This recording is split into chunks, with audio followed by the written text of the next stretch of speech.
Assalamualaikum warahmatullahi wabarakatuh. Perkenalkan kami dari kelompok 18 yang beranggotakan Elijah Syarif, Rania Edita, Monica Kezia, dan Firda Salsabila. Dan di sini kami ingin mempresentasikan tentang metal dan alloy. Untuk selanjutnya akan dipresentasikan oleh rekan saya.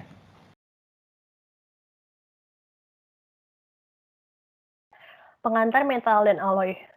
Perkembangan pada perawatan, produksi, dan transportasi pada industri kimia selama ratusan terakhir ini memerlukan beberapa perubahan besar dalam konstruksi material teknik kimianya. Berabad yang lalu, peralatan dan perlengkapan yang digunakan dalam manufaktur kimia terkonstruksi dari kayu, besi, tembaga, dan beberapa material yang mengandung silika. Sekarang, karena besarnya volume manufaktur kimia dan karena semakin kompleks dan korosifnya kimia, beberapa material dipilih tidak hanya karena tahan korosif, tetapi juga harus tahan terhadap cuaca tinggi. Sekarang adalah masanya logam baru dan campuran kompleks. Hampir tidak ada plant kimia yang dapat beroperasi secara sukses tanpa instalasi beberapa campuran material seperti nikel, silika besi, baja nikel kromium, dan sebagainya.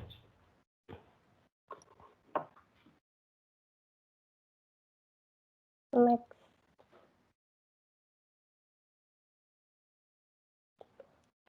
Berikut adalah persyaratan untuk konstruksi material logam.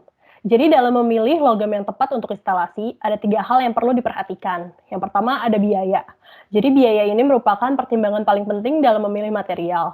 Walaupun misalkan platinum, walaupun mahal, tapi platinum dan emas masih dipertimbangkan dalam beberapa operasi kimia karena kegunaannya. Hal penting yang kedua adalah sifat kimia atau ketahanan termal. Apabila sebuah material tidak tahan terhadap panas, maka material tersebut mudah korosi sehingga mudah hancur. Korosi tidak hanya mengakibatkan kita harus mengganti logam lebih cepat daripada yang seharusnya, tapi juga dapat mengontaminasi proses material yang membuatnya tidak cocok untuk digunakan. Jadi apabila logam atau logam campuran tidak tahan terhadap kimia ataupun panas, maka logam tersebut tidak dapat digunakan. Ada beberapa logam yang mengalami korosi sangat perlahan, sehingga bisa digunakan dalam waktu yang lama sebelum diganti ke yang baru. Hal tersebut memang diperlukan, tapi menjadi tidak praktis karena produk tersebut tetap mengandung sedikit kontaminan akibat korosi yang sedikit tersebut. Beberapa faktor sering mengharuskan adanya kesepakatan untuk memilih beberapa pilihan material untuk konstruksi. Contohnya, memilih antara logam campuran yang mahal dan tahan kimia serta tahan panas, atau logam murah tetapi tidak tahan kimia dan panas. Untuk mendapatkan material yang sangat tahan terhadap korosi, beberapa material campuran harus dipanaskan dengan benar. Di beberapa tahun terakhir ini, pengelasan material menjadi sangat penting. Pengelasan sering menimbulkan garis di sepanjang lasan yang berarti lebih rentan terhadap korosi daripada logam lainnya. Pengelasan menjadi sangat sukses pada hampir seluruh logam atau logam campuran kompleks yang dapat disatukan dan dipanaskan tanpa merusak sifat fisika atau melemahkan ketahanan kimianya. Klasifikasi. Logam diklasifikasikan menjadi 2, yaitu pertama, ferrous. Contohnya adalah baja, besi yang ditempah dan dicor, silika besi, kromium besi. Yang kedua itu adalah non-ferrous. Contohnya, aluminium, tembaga, kuningan, dan perunggu. Ketiga, timah. Berikutnya nikel dan logam monel, campuran nikel dan kromium. Lebih dari 99% instalasi konstruksi menggunakan logam dan campuran yang terdapat pada klasifikasi di atas, walaupun ada beberapa logam dan campuran yang tidak masuk di dalamnya. Teorinya, teori elektrokimia dari korosi memberikan beberapa mengenai sifat dari logam pada beberapa media korosi. Contohnya, menurut persamaan Nernst, logam di atas hidrogen pada rangkaian elektrokimia memiliki kecenderungan untuk menggantikan hidrogen dengan larutan. Ini tampak anakronistik, tapi alamiahnya, fenomena ini memberikan logam-logam ini perlindungan yang dibentuk sendiri, tidak larut, dan menutup permukaan film yang dikenal oleh ahli elektrokimia sebagai film pasif. Jika sebuah logam atau campuran diinginkan untuk diproses menjadi campuran, seperti asam asetat dan asam klorida, kita tidak akan tahu apa yang akan direkomendasikan campurannya tanpa langsung menguji beberapa logam pada campuran tersebut. Untuk setiap proses, hanya ada satu logam atau campuran yang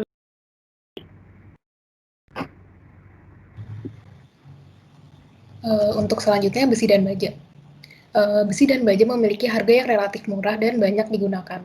Besi dan baja sering digunakan sebagai perlengkapan konstruksi pembangkit, seperti untuk air dan uap, untuk larutan alkali amonia, untuk kaustik padat dan cair, dan sebagainya.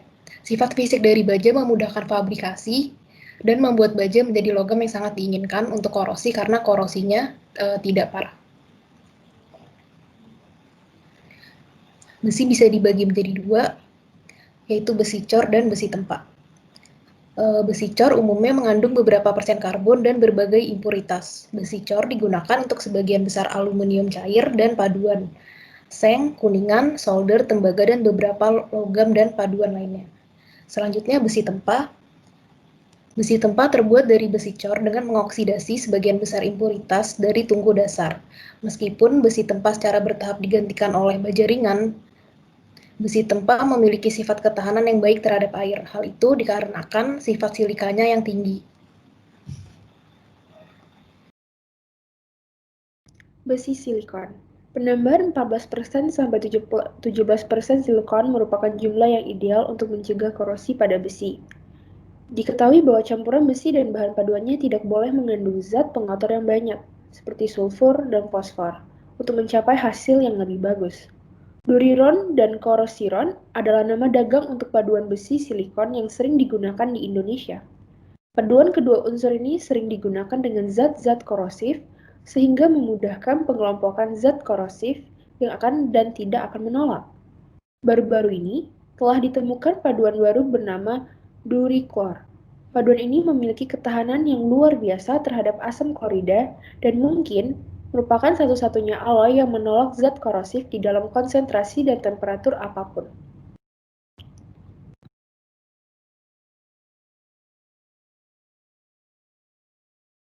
Untuk selanjutnya ada besi kromium dan kromium nikel dan baja.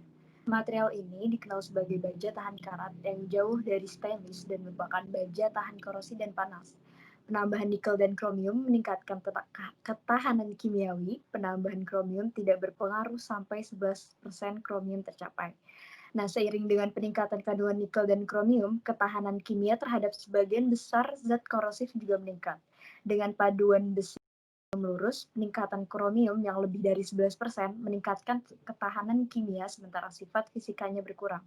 Sifat panas juga jarang memperbaiki sifat fisikanya karena kecenderungan besi kromium mengkristal di dalam sistem kristal kubik atau isometrik. Umumnya disebut ferritic state. Paduan ini juga menunjukkan ketahanan yang sangat baik terhadap asam nitrat. Paduan ini juga digunakan untuk pembuatan berbagai jenis jus buah serta dengan banyak asam lemah seperti asetat. Asam mineral seperti hidroklorik, fosfat kasar, dan sulfat mudah menimbulkan korosi pada paduan ini, meskipun fosfat memiliki sedikit pengaruh pada paduan kromium yang lebih tinggi.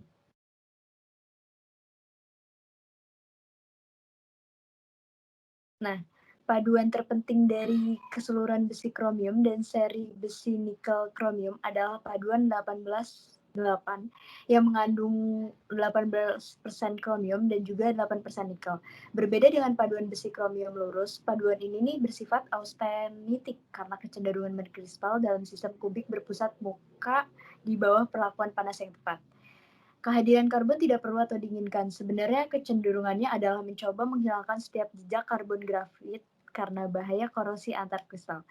Jenis korosi ini biasa disebut korosi antar kristal. Berbeda dengan paduan besi kromium lurus, paduan ini bersifat austenitik karena kecenderungan mengkristal dalam sistem kubik berpusat muka di bawah perlakuan panas yang tepat. Paduan ini dapat dilas, tetapi harus diperhatikan bahwa operasi pengelasan menghasilkan gradien suhu mulai dari las cair hingga padatan logam yang dingin. Nah, karbida ini disarankan untuk pengendapan pada pengelasan. Paduan harus analisasi di atas 1800 derajat Fahrenheit untuk menghilangkan karbida yang menggumpal, sisa pengelasan agar tidak mengganggu kinerja anti karat daripada paduan ini. Mungkin sekian dari kelompok kami yang dapat kami sampaikan. Kurang lebihnya mohon maaf. Terima kasih.